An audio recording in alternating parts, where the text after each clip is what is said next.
Hey, good afternoon, everybody. So we're going to do a little quick video here. One of the students brought a question about applied drills for Kali, starting with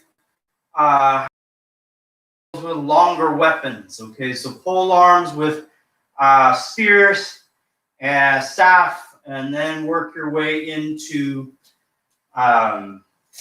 the shorter weapons of Kali. So the original question was, well, how do you do hubud with a staff? That was the original question. So I'm backing that out. So we're talking about the spear. Okay. So spear, basically, I have my blade on the end of a pole. Okay. So a hubud drill. Okay. If they're giving me a 10 or a 1, right? Type drill, spear up. Okay, if they're striking, and then my pass would come down, and there's my press. From my press, I make my attack.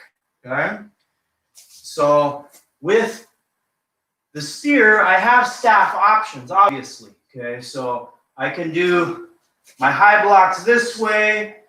I can hook my puño, press, and attack. Okay. I can grip this way. I can swing. I got my baseball bat movements. I have my... So the spear adds extra length and danger for you to watch out. So the progression is I'm fighting with my spear and crack, oops, they break off the tip of my spear. So if I don't have the tip, if I don't have my spear head anymore, I now have what? A staff. Okay, basically. So this is sibat. This is Filipino staff. So Filipino staff is usually a comparison. Here is a bow. Here is the sibat. So you can see this is 6 feet. This is roughly 4 feet. Okay. Or 5 and some change. Okay, so again, the same thing. I can use either grip. Okay, so this would be more of like a traditional Okinawan grip. Okay, more of a Korean Chinese grip. Okay, so we're moving. Okay, all of our attack lines that we're given, okay, are all being is because it's long. I need to use 2 hands more often than not. Okay, so again, if they're attacking me over the top, okay, I'm movement. Okay, from there I choose basically an extended puño, right? So those of you who do Filipino martial arts know what the puño is. So as I block up, I'm going to rotate and pull the hook down. From here, I'm making my strike. Okay. So these follow into the same patterns, the same rhythms of hubud and vertical gunting drill and siko and all of the hook drills. They all fit with these weapons. Now, following progression. Once I have my staff, let's say I go to use my staff and, oh no, we have options, right? So I have 2 baston. If I put my 2 baston together, it equals almost the same length as the sibat. So you can see the progression right here. Now I have my 2 baston. Now range-wise, I could also be picking up any kind of other blade. So I just happen to pick up a machete here. Okay, so this could also be the same technique. I could be working from here. I could be working stick and espada, right? Long as I have my 2 sticks and I'm working in same flows. Hubud, they're striking me top of my head. I'm going to take my stick. My stick is going to pass, and I'm taking the wrist and the elbow. Okay. somewhere in there. It could also happen that I come through here, I make the initial meeting, and as I'm meeting there, I'm taking out the knee, taking out the hand, taking out the elbow, and then I move in closer. Now I can use my puño more for a hubad proper, or I can stay out and zone back this way. Okay, so progression. If it's a vertical gunting drill that I'm looking at, initially I'm going to be attacking the hand of the incoming technique and reaching for the elbow with this, right? So I'm coming and going 1, bang, 2, 3, and here's my disarms. Now we go through these drills. If I have somebody on the other end, they all match up and we have a good flow, we have a good practice. And we go until what? Somebody eventually is going to disarm me, okay? Hopefully in real life, they disarm my weak hand, okay? So that I can have valid tapik, okay? Tapik, get my slap movements going, right? And here we have hubad proper. So I go 1, 2, pass, hooking, jam, okay? Now, a couple of things can happen at this point. I have either maybe not drawn a sword and the sword comes out, okay? Or I have my other weapons, my short weapons on standby. So let's say I have a knife tucked away, depending on where it's at. Could be to the hip, could be a boot, could be a belt. Okay, so right here simulating a belt. Okay, it could happen that it is on opposite side. So when I carry my knife, I like it to be on my dominant hand side. So I have an option here. Once I have my free hand open, I can either work my drills, okay, so I can, I can guide the hand, bang, bang, bang, okay, do my technique here. I go 1, 2, 3, okay, do my technique here, okay, do all my techniques here. And then, okay, as I'm moving around doing all my techniques, I make the call, make the judgment call that I'm going to pull my blade. If you pull your blade and it happens to be in Pacao, okay, use it in Pacao because that's how you pulled it. Don't waste time trying to change it unless you create sufficient damage with your baston that you have time to flip it. Flipping the blade, we increase the amount of distance that I am able to manipulate, right? So as I'm doing my techniques here, okay? Now, when I have a espada y daga, as I'm working my techniques from here, so if the hubad comes in, my first shot as I'm cutting, I'm going to cut and move, okay? Pull, cut and move. If it's a straighter attack, okay, what I'm going to do is I'm going to cut and break, okay, and then it comes through, and I'm doing my techniques, right? These are how these drills flow in. They're going to want to take away my advantage of my reach, okay? I want them to try and get out of the way of my reach and lean in for these kill shots that I'm shooting over and under my baston shots. Now, if it happens, this is also another option, okay? Actual espada y daga, you have 2 cutting blades, okay? 2 movements, okay? So these movements, these techniques flow, okay? Triangle stepping, I'm using my vertical pivoting, right?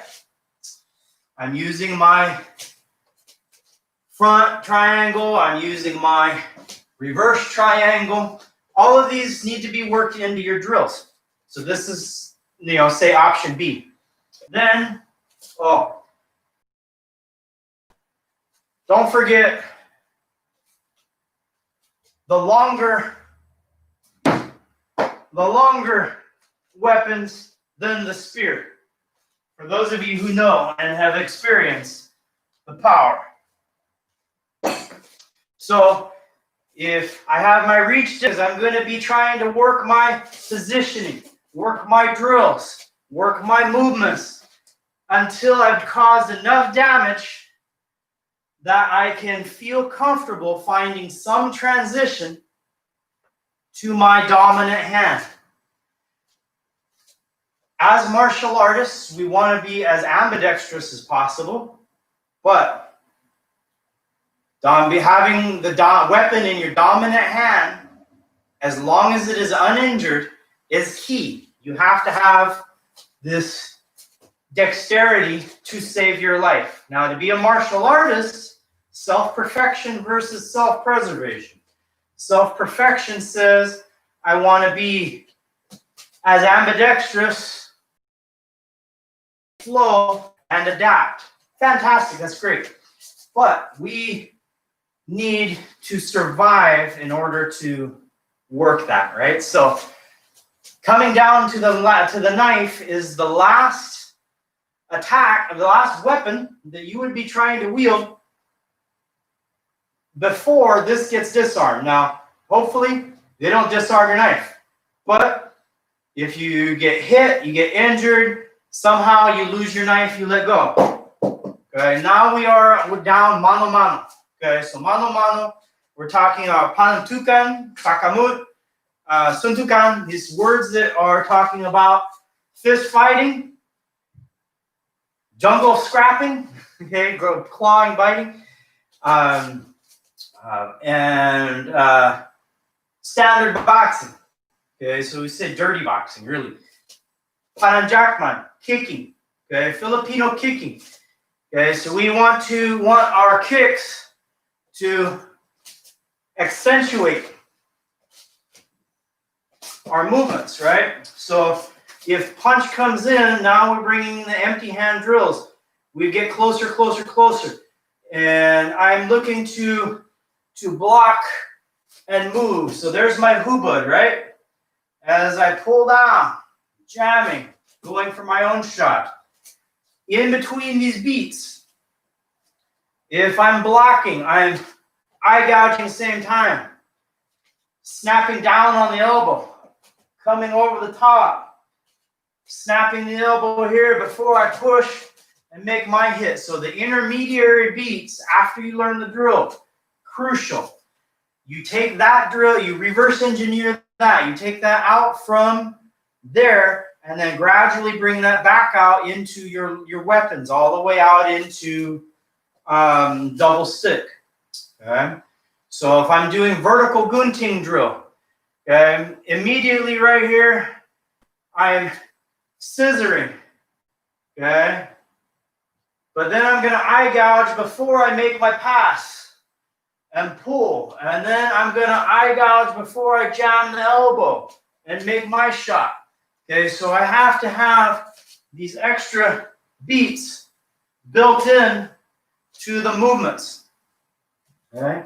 You can go even closer into Siko. So Siko will do elbow drill. So they're going to come in with a lateral elbow or an angled elbow. And my jam is going to be mostly my forearm because this is just going to be my shock absorber, right? So I'm going to go one, boom. I'm going to be making my body shot and my own elbow under here before I move their elbow up and over and push on their shoulder to get my knockout. Okay? So from there, these drills, reverse engineer, we go backwards. We go backwards. Now, we haven't talked anything about dumag, okay, takedowns, locks, ground fighting. Not going to cover that in this video. Okay, there are fantastic dumag applications from grappling on the ground from these hand drills. Okay, so panantukan applications in the dumag. That's what I meant. Okay, So let your brain free up. Okay. All Filipino martial arts, they kind of work the same way once you get past the external BS. They all work the same way. You're looking for body mechanics. They call these things, they call them energy drills. Energy is a fancy way of saying pressure, body structure, okay? If I am doing hubun and my arm senses the pressure coming down, I don't want to stand here and let it crash me. I have options. My option is I pull down to one side. Okay, just like those of you who know sombrada drills. I'm coming here, boom, boom, right? I can pull into one side, or it's coming in, I take my other hand, and this is my pass. So I let the energy pass. And then as it's passing, I control, and I use my other hand to hijack their structure. Now, by hijacking their structure, I mean that the elbow gets pushed in and knocks their structure so that when they have to adjust to defend themselves, they have to roll one way or roll the other way, depending on if we're changing hands to the drill or so forth. So for Filipino martial arts, when we talk about energy, we're talking about weight distribution, force, velocity, and vector of the attack. So the Grandmaster of Pikiti Tirsiakali, Leo Gahe, somebody once asked him, well, what do you think about chi or ki? And he says, one of the things in Pikiti Tirsi is a lot of the guys say that they carry two knives on them at all times. So that means that that's their double L. They live longer. That's chi, or that's ki. So if I put my double L with the chi or the ki, then my double L means that if you try and attack me, I'm going to kill you. And then I'm going to go home and I'm going to add my double L to my chi and I'm going to chill. Okay, so when you work these drills and these techniques, never stay too far away from the idea that Kali is primarily a killing and maiming art. We're not here necessarily like some of the Chinese martial arts to fuse healing and energy development with my fighting movement. Okay, so think about that. This is the synopsis of our lesson. Okay, so we went from the longer pull arms, okay, blocking, moving, pressing, right? So we're using the same weight distribution, angle and vector and force theories with the spear, with the staff, the stick, with the knife, okay? And even with the chancla. All right. Thank you guys for joining me in a little class today, and hope you enjoyed a little 20-minute run through of these concepts. All right, I hope you do it really well, and I look forward to seeing all of you in class as soon as we can. If not, come over and check us out on Zoom. Message me, and we'll get you set up. If you would like to come and partake in class in person, feel free to let me know that you're coming, and we will make sure that everybody follows proper protocols. Okay. Thanks, guys.